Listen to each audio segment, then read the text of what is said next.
Wayne Wells appears to be tired as he's wrestling his third match of the day and looking for the gold medal.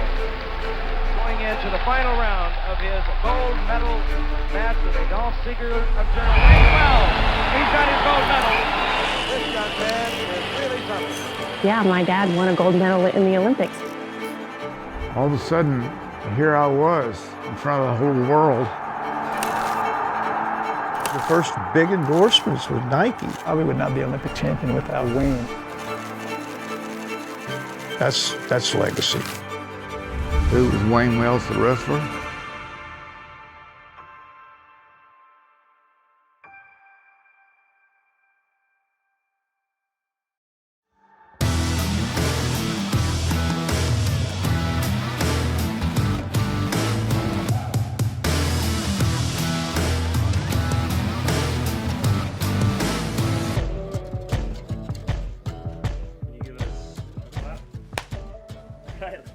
I think when you think of Wayne Wells and the wrestler, what I've learned and seen over the years is I'm just going to kick your ass, you know. Never say die.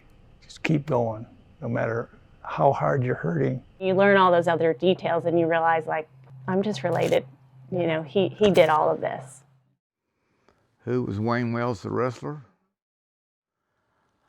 Just a kid that moved to Oklahoma from Texas and never seen or heard of an amateur wrestling match.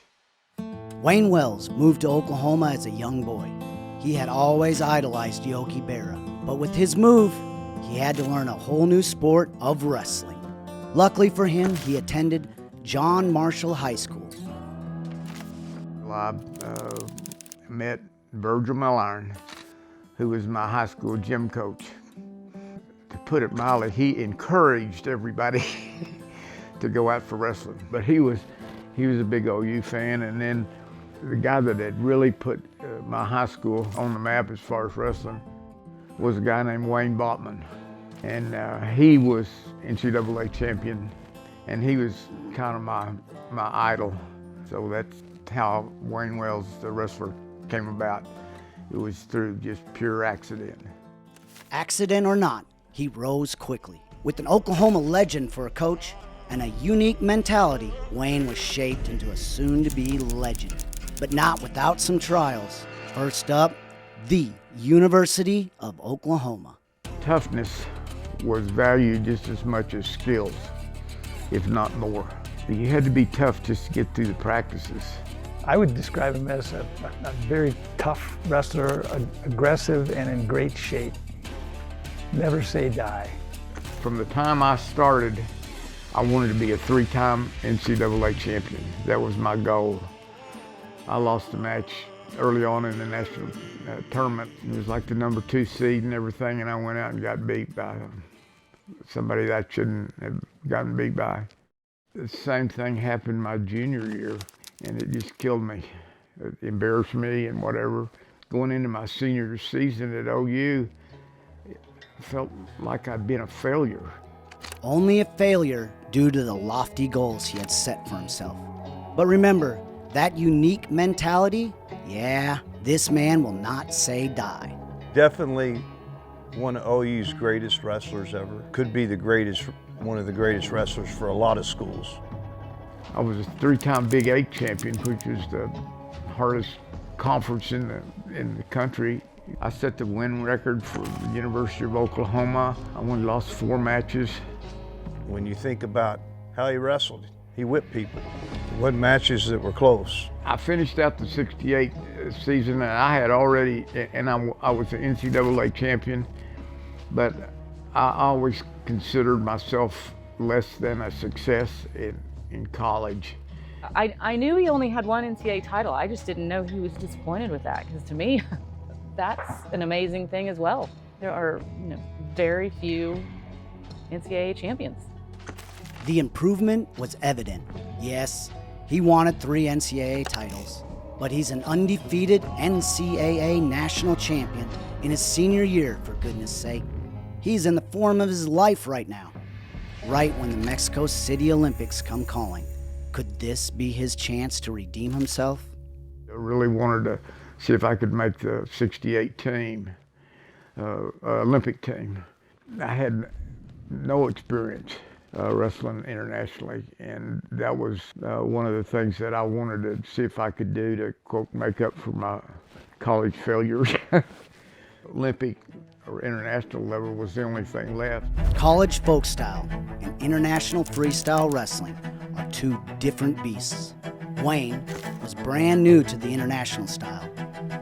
He saw Olympic wrestling as a way to shine bright on the biggest stage and as a way to make up for those past losses. First international match I ever saw, I was wrestling in, and I was wrestling a world champion from Japan.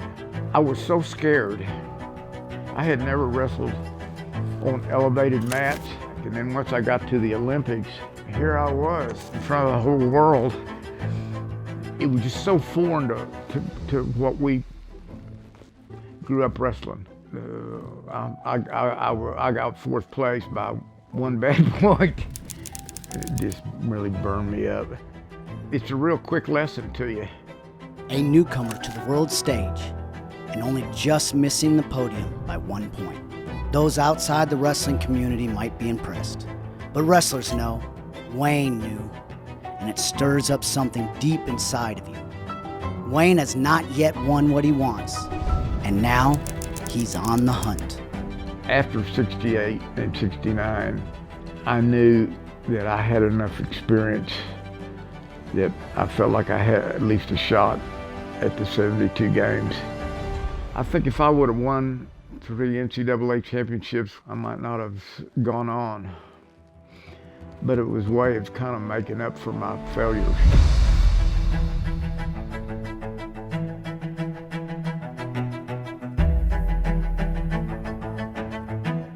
Munich was a tipping point. I was 10 years old when America won 3 Olympic gold medals in wrestling. We hadn't had one in 12 years. We'd sent 40 wrestlers to the Olympics and had 2 silvers and 1 bronze. I heard that from our coach, but he was convinced we would do better. Oklahoma's rich heritage grew in the 1960 Olympic Games with 3 gold medalists. However, the U.S. was in a drought. 1964, 1968, 0 gold medals. But this young crop of wrestlers were the start of something new, something scrappy and undeniable. I was world champion in 1970, runner-up in 1969.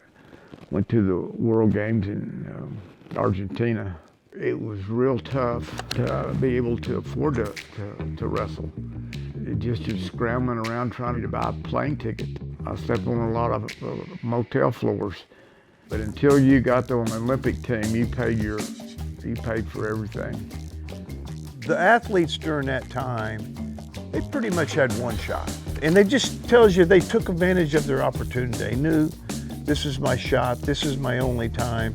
And so those things you just respect. This was not a generation of athletes by profession, but it was a dream worth chasing. And after the disappointment of 1968, Wayne makes the legendary 1972 team, stacked with names that will live long in the memory and the halls of fame. All the other guys who didn't make the team and that you used to work out with, they're all gone. So the only people that's left to work out with is the guy above you and the guy below you. The guy below me was Dan Gable. The guy above me was Ben Peterson. Both those guys were world champions. So there wasn't much breathing room every day in practice. All these guys, the biggest names in American wrestling. And Wayne was coming in as a Pan American silver medalist and a world champion. However, in the year leading up to Munich, he was hit with a brutal injury. Can you see that knot? I tore my ribs apart in practice one day. When we got to competition, I saw him in a whole new way because of the limited training that he was able to do because of an injury. And I borrowed the money to get a plane ticket to see our team doctor. Pop that broken part of my rib back in. I remember seeing and hearing a lot about his injuries. You would never know in a match. He never showed it. I don't know how else to say it. There's not much else to say. You just do it. So dropping out of 72 was never an option. I knew that with my age, 72 was really going to be my last hurrah. Wayne's athletic pursuits and personality traits come to a head at the 1972 Munich Games. He's had his ribs separated, nagging knee injury from college, and an enlarged spleen. He's also facing the host nation's greatest wrestler. If this is his last hurrah, he's got a mountain to climb. He started matches very strong, but the end was in vengeance, particularly his last match against the German. He was huge. Adolf Sager was the best West German wrestler. I had to wrestle him in the finals of the games in Munich. That was pretty tough. And the place is filled half with Germans. The crowd is going crazy every time Adolf would get a takedown. Yeah, I wasn't a crowd favorite, I can tell you this. But Wayne just fought off all of the offense that German guy gave him, because he knew he had to do that to be the Olympic champion. We always had this saying, you can pin a guy you can't beat. It's his third match of the day. We find Wayne injured and tired. His aggressive mindset and wrestling style helps to push Adolf Seger to his limits. He just needs to hold this lead, and that elusive gold medal is his. But in the third period, when it really got down to who's going to win this, it was like he had an extra level of intensity. It was not easy.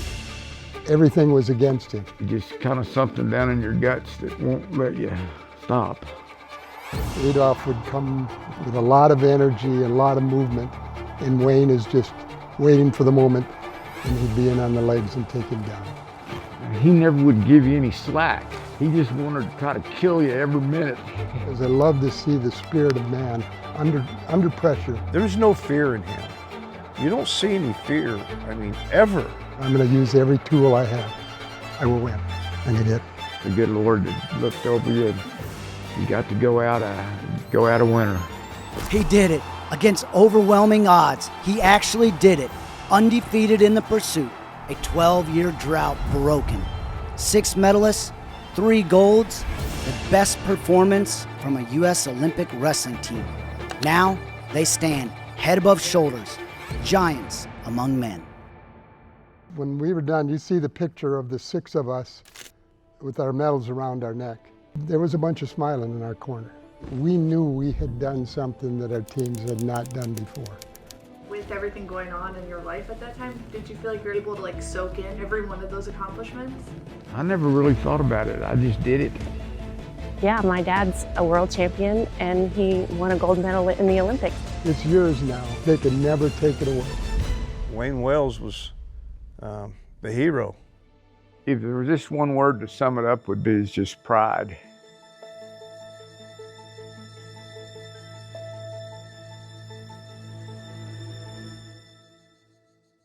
In 1972, when he returned home, if you didn't know Wayne Wells, I think you quickly found out. He had a parade, we got to meet him, we got to shake hands, we got to touch his Olympic gold medal. It was my first time I visualized that this can happen, you know. And I think the reason is one of our own did it. Wayne Wells, a man among men in a state known for breeding wrestlers. OU's winningest wrestler, a world champion, and undefeated on his run to the 1972 Olympic gold. Now, returning home to a warm welcome from his fellow Oklahomans, when along comes a small, upstart shoe company looking to break into wrestling. Nike. I met this guy that was a Nike salesman. He was a nice guy and he loved wrestling. He introduced me to Phil Knight, back when Phil Knight was still making shoes with waffle irons. And you get approached by Nike to do a wrestling shoe.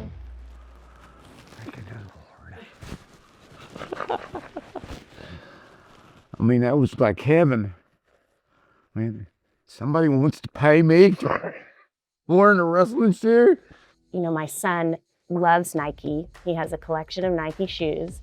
And when he learned that, I mean, I thought his head was going to explode because Yeah. that is literally the coolest thing I've ever heard. If you get a pair of athletic shoes out of a tournament, you're in good shape. You'd really hit the jackpot. I mean, we grew up with, you know, Jordans and now LeBrons and Kobe's and all the things. So to have your dad's name kind of loosely tied into that signature shoe culture is pretty cool. This guy had one of the first big endorsements with Nike and making a shoe, a wrestling shoe after him, you know, and so, wow, I mean, unreal.